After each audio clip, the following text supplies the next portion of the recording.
안녕하세요. 영유아부 이은서 목사입니다. 오늘의 말씀은 다윗이 헤브론에서 유다의 왕이 되자마자 있었던 일을 다루고 있습니다. 유다 사람들은 사울과 그의 아들들이 죽자 그들의 남은 가족을 찾는 대신 하나님이 세우신 왕인 다윗을 왕으로 세웠습니다.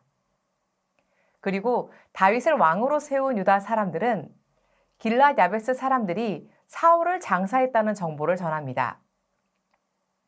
사울이 아직 왕으로 세워지기 전에 암몬 사람들이 쳐들어왔을 때 사람들을 모아서 구해주었던 사람들이 바로 길랏 야베스 사람들입니다. 길랏 야베스 사람들은 그 은혜를 기억하고 있었습니다.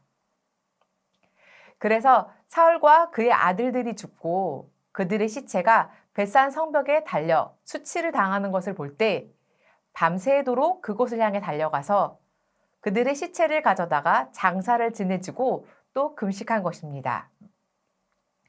그런데 왜 이제 왕위에 오른 이 중요한 순간에 그 소식을 다윗에게 전했을까요?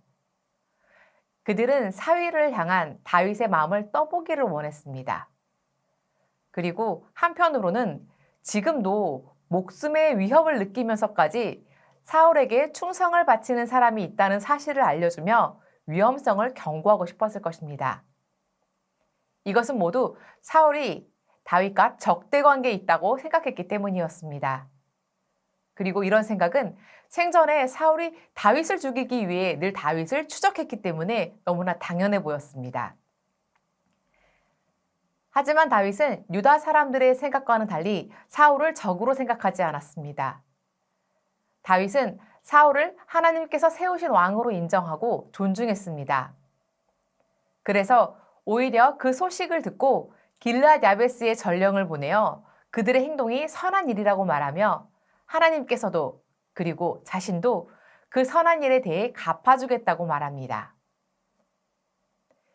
여호와께 복을 받을지어다 라는 말은 원문을 보면 일시적인 것이 아니라 지속적으로 하나님께 복을 받기를 빌어주는 것을 볼 수 있습니다. 진심이었던 것이죠. 다윗은 그에게 죽음을 위협받았음에도 사울을 미워하거나 무시하지 않고 하나님께서 세우신 왕으로 인정하며 사울까지 그를 존중합니다. 길랏 야베스인들은 아마도 다윗이 헤브론에서 왕이 된 이야기를 듣고 자신들이 사울을 장사당한 한 일로 다윗에게 보복을 당할까봐 두려움에 빠져 있었을 것입니다. 하지만 다윗이 보낸 전령의 이야기를 듣고 다윗에 대한 의심과 적대심을 풀고 안도하며 다윗을 신뢰하게 되었을 것입니다.